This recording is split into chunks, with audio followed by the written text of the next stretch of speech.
Dear brothers and sisters in the Lord, ప్రభునందు ప్రియమైనటువంటి సహోదరి సహోదరులారా, today's verse for our meditation is taken from the book of Joshua, first chapter, verse 5. నేటి దినము మనకు ధ్యానం నిమిత్తమైన వచనము యెహోషువ గ్రంథము 1వ అధ్యాయము 5వ వచనం నుండి తీసుకునబడింది. There shall not any man be able to stand before thee. ఏ మనుషుడును నీ ఎదుట నిలవలేక ఉండును. In Joshua chapter 1, యెహోషువ గ్రంథం 1వ అధ్యాయములో God gave Joshua the responsibility of leading the Israelites to Canaan as their new leader. దేవుడు వారికి నూతనమైన నాయకుడిగా ఈ కనాన్ దేశంలో నడిపించే దాని కొరకై యెహోషువకు బాధ్యతలు అప్పగించాడు. God promised him his presence. దేవుడు తన సన్నిధి తనతో ఉంచుతాననేటువంటి వాగ్దానం ఇచ్చాడు. To be true, the book of Joshua is a book of new beginnings. వాస్తవంగా చెప్పాలంటే యెహోషువ గ్రంథము నూతన ఆరంభముల యొక్క గ్రంథం అని A చెప్పుకోవచ్చు. new leader, నూతన నాయకుడు, a new land, నూతన దేశము, and a new lifestyle. అదే కాదు నూతన జీవన శైలి.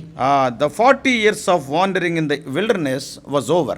40 సంవత్సరాలు అరణ్యంలో తిరుగులాట ఇక ముగించబడింది. And God's chosen servant to lead the nation Moses also died. అంతేకాదు దేవుడు ఏర్పరచుకున్నటువంటి నాయకుడైనటువంటి మోషే కూడా మృతి చెందాడు. From this we can understand one important truth. దీని ద్వారా ఒక ప్రాముఖ్యమైన సత్యాన్ని మనం గ్రహించగలుగుతాం. What is it? అదేంటి? Leaders don't lead forever.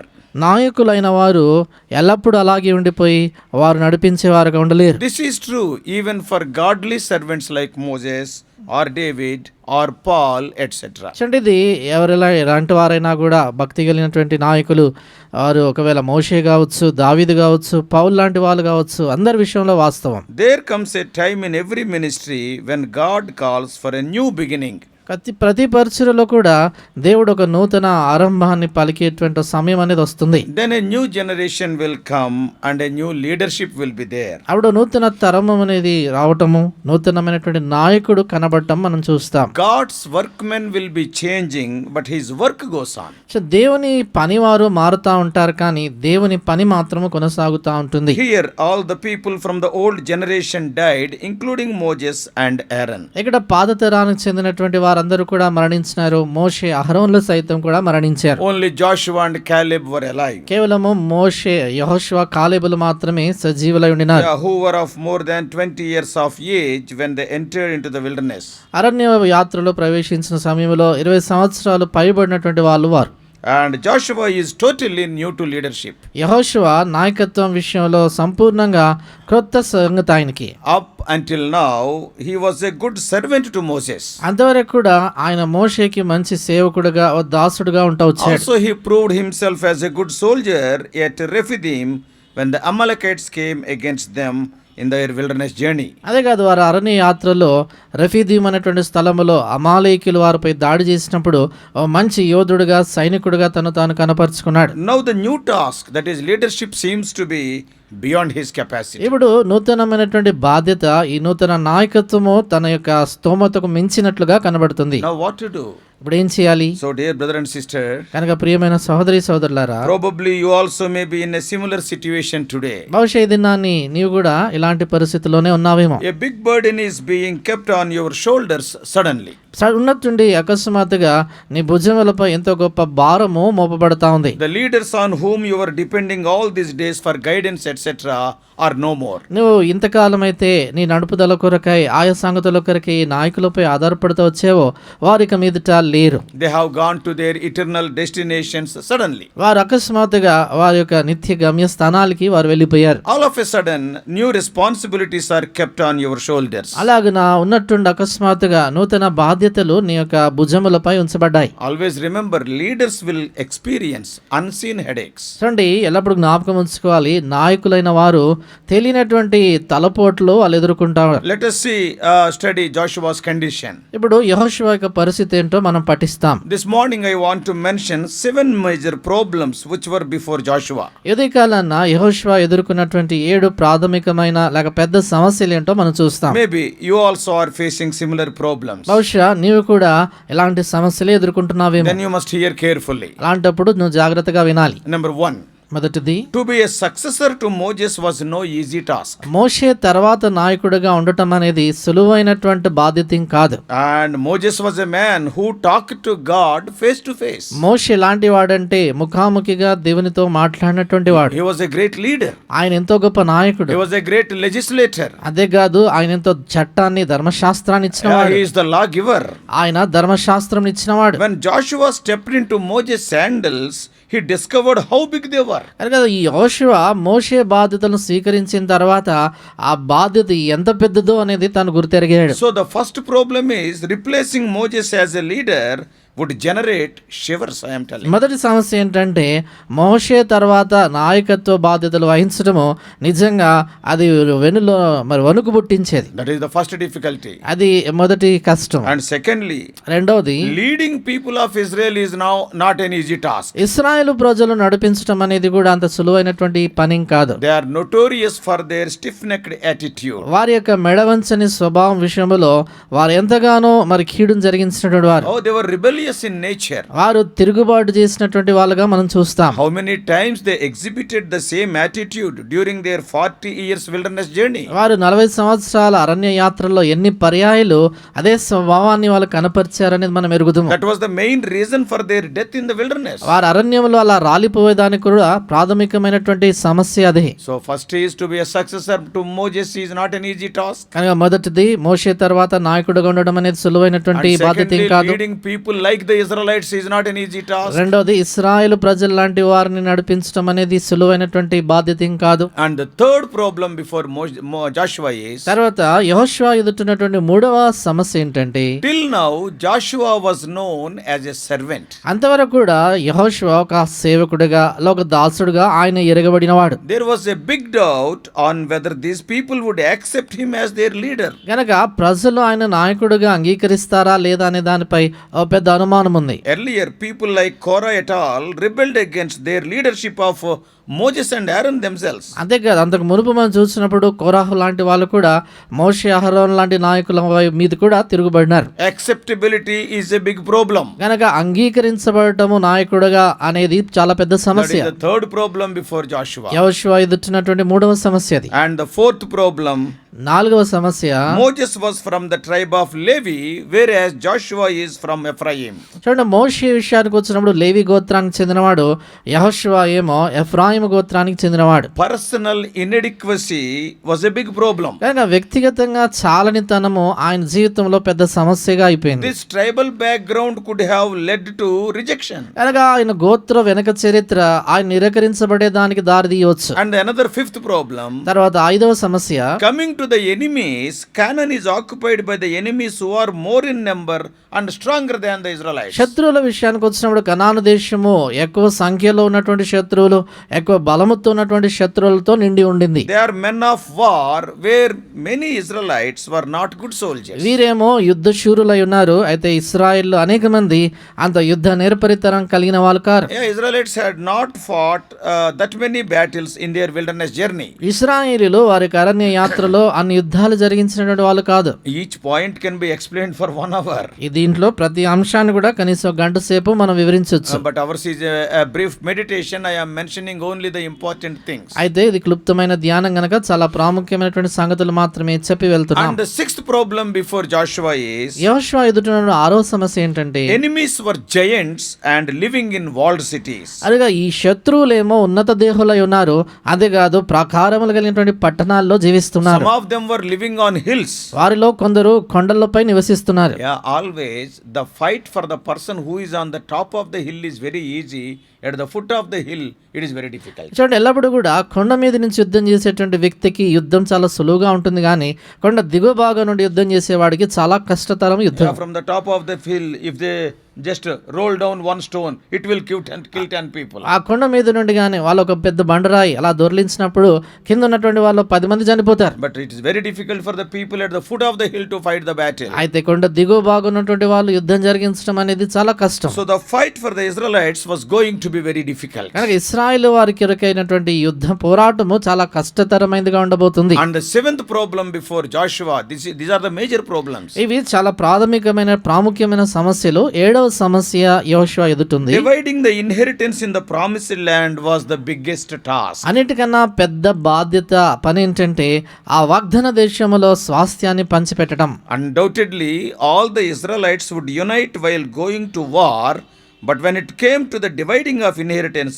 surely personal interests could surface and problems could have been numerous. నిస్సందేహంగా ఆ యుద్ధం జరిగించే సమయంలో ఇశ్రాయేల్ అంతా కూడా సమైక్యంగా కూడి రావచ్చు, కానీ స్వాస్థ్యంగా పంచిపెట్టేటువంటి సమయంలో వ్యక్తిగతమైనటువంటి వారి యొక్క ఆసక్తులు, వ్యక్తిగతమైనటువంటి సంగతులు బయటకు వచ్చేసి వారు విభజించబడేటువంటి సాధ్యత అనేది ఏర్పడింది. Today we are seeing in the elections. ఈ దినాల్లో మనము ఈ ఎలక్షన్ లో మనం చూస్తున్న When the ఎన్నికల్లో elections are going on, all the party people, they will work together. ఎన్నికలు జరుగుతున్నప్పుడు పార్టీ వాళ్ళందరూ కలిసి పనిచేస్తారు. When once they win the elections, ఒకసారి ఎన్నికలలో వారు పోటీ గెలిచారనుకోండి, who should become the minister? There will be a big fight. Everybody will come forward. ఎవరు మంత్రి కావాలనే దాని గురించి పెద్ద పోరాటము, అందరూ ముందుకు వస్తారు. While fighting, unity will be there, but after winning the victory, it is very difficult to divide the inheritance. కనుక పోరాటం జరిగించేలో విషయంలో మాత్రం ఐక్యత ఉంటుంది, కానీ విజయం పొందిన తర్వాత స్వాస్థ్యం పంచిపెట్టడం అనేది చాలా పెద్ద కష్టమైన సమస్య. If you see,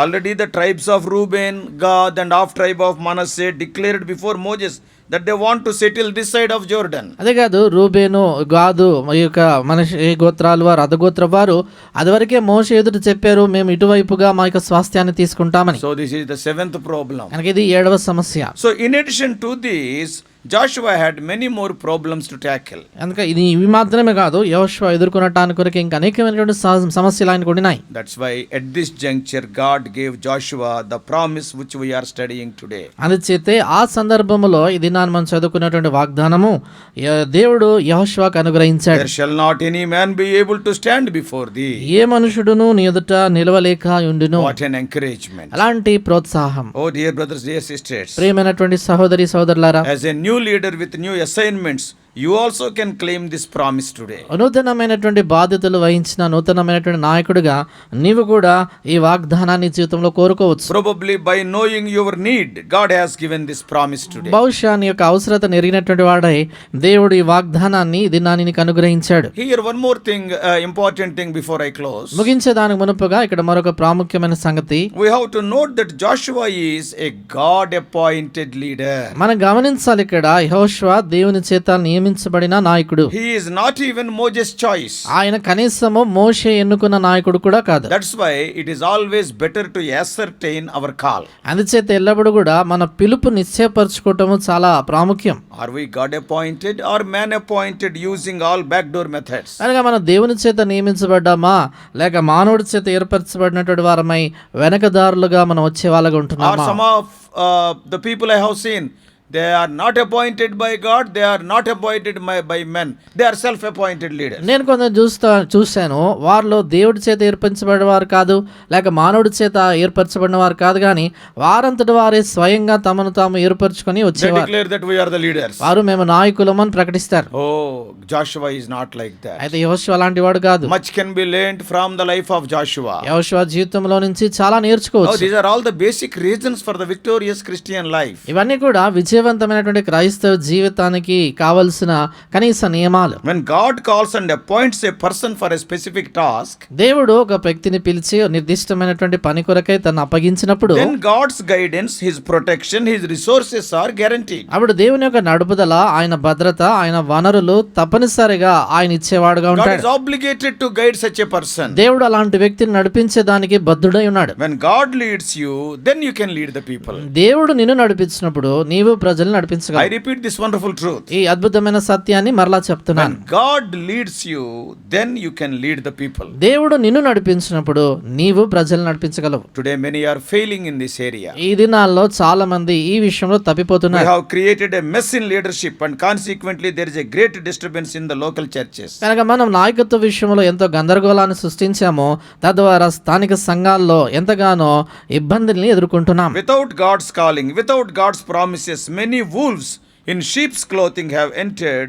and the result is peacelessness. అనగా దేవుని పిలుపు లేనటువంటి వారై, దేవుని యొక్క ఏర్పాటు లేనటువంటి వారై అనేక మంది తొడేళ్ళు గొర్రెల రూపంలో వారు తొడేళ్ళు గొర్రెల చర్మం ధరించుకుని వారు లోనికి వచ్చేసి ఏదైనా ఎంతో సమస్యలు వారు సృష్టించేవారుగా There is no అయిపోయారు. peace. సమాధానం లేకుండా చేశారు. That's why Peter exhorts in 2 Peter 1:10. అందుచేతే 2 పేతురు 1:10 పేతురు హెచ్చరిస్తూ చెప్తాడు, Oh brethren, give diligence to make your calling and election sure. మీ ఏర్పాటును మీ పిలుపును నిశ్చయపరచుకునండి సహోదరులారా అంటాడు. So dear brothers and sisters, అనగా ప్రియమైన సోదరులారా, ascertain the call of God. దేవుని యొక్క పిలుపును జీవితంలో Don't నిశ్చయపరచుకోండి. jump into the ministry emotionally. ఉద్రేకపూరితంగా పరిచర్యలోనికి దుంకకండి. If God called you, he will guide you till the end. దేవుడే గాని నిన్ను పిలిచాడన్నప్పుడు ఖచ్చితంగా చివరి వరకు ఆయన నడిపిస్తాడు. Examine your life. నీ జీవితాన్ని పరీక్షించుకో. Problems may be innumerable, but if God called you, you can reach the shore successfully. అసంఖ్యాకమైన అనేకమైనటువంటి సమస్యలు నీ జీవితంలో ఉండొచ్చు, కానీ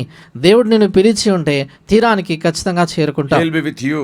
ఆయన నీతో ఉంటాడు. May God help you to fulfill the new assignments he entrusted to you. దేవుడు నీకు అప్పగించిన నూతనమైనటువంటి బాధ్యత నెరవేర్చే దాని కొరకై దేవుడు మీకు సహాయం చేయనుగాక. May God bless you. దేవుడు మేము దీవించుగాక. Let us pray. ప్రార్థన చేస్తాము.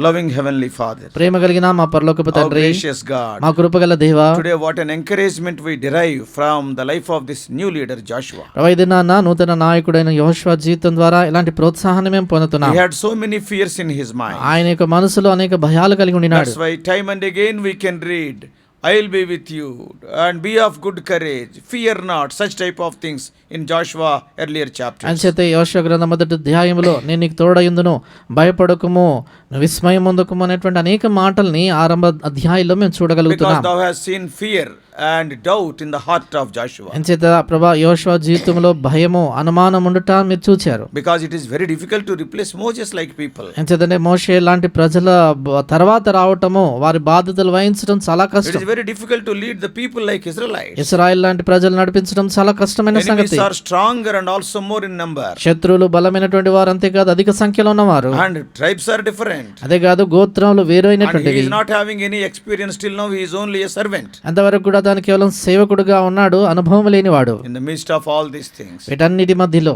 O Lord, because thou hast called him and appointed him as the next leader, he was so successful. ప్రభా మీరు ఆయనను పిలిచినారు, ఆయన నాయకుడిగా తర్వాత నాయకుడిగా నియమించారు కనుక విజయం పొందగ. Help us to ascertain your calling. అందుచేత నీ పిలుపును మా జీవితం In the నిశ్చయపరచుకుంటూ సాయం ministry of చేయము. God, help us not to be emotional. మా దేవుని యొక్క పరిచర్యలో ఉద్రేకపూరితంగా ఉండకుండా చేయము. O Lord, ascertaining thy call, we may go forward. ప్రభా నీ పిలుపు నిశ్చయపరచుకున్న వారమే ముందుకెళ్ళటకు సాయం చేయండి. 31 wars, O Lord, he won in the land of Canaan. ప్రభా కనాను దేశములో 31 యుద్ధాలని తను జయించగలిగాడు. Oh, Joshua's life, O Lord, is an example for a victorious Christian. ప్రభా యెహోషువ జీవితము విజయవంతమైనటువంటి క్రైస్తవ జీవితానికి మాదిరిగా మీరు This ఉంచారు. morning, some of our dear ones who are hearing, probably there may be some new responsibilities, new assignments are kept on their ప్రభా shoulders. ఉదయ కాలాన్ని ప్రభా మరి వింటున్నటువంటి మా ప్రియుల్లో కొందరు నూతనమైన బాధ్యతల్ని, నూతన నాయకత్వాన్ని ప్రభా ఆ యొక్క భారాన్ని వారు సమోస్తున్నారేమో. Speak to them. వారితో Help మాట్లాడండి. them to ascertain their call. వారి యొక్క పిలుపు నిశ్చయపరచుకోవడానికి సాయం చేయండి. Claiming thy promises, ascertaining your call, they may go forward successfully. ప్రభా నీ యొక్క వాగ్దానాలు కోరుకుంటూ ప్రభా మీకు పిలుపు నిశ్చయపరచుకొని విజయవంతంగా ముందుకెళ్ళటకు సాయం చేయండి. Lead us throughout this day. ఈ దినమంతా మమ్మల్ని నడిపించండి. Every step may be guided by thee. ప్రతి అడుగు మీ చేత వేయబడటకు సాయం In చేయండి. Jesus' precious name we pray. యేసుక్రీస్తు ప్రభువారి ప్రశస్త నామమున ప్రార్థిస్తున్నాము తండ్రి. Amen.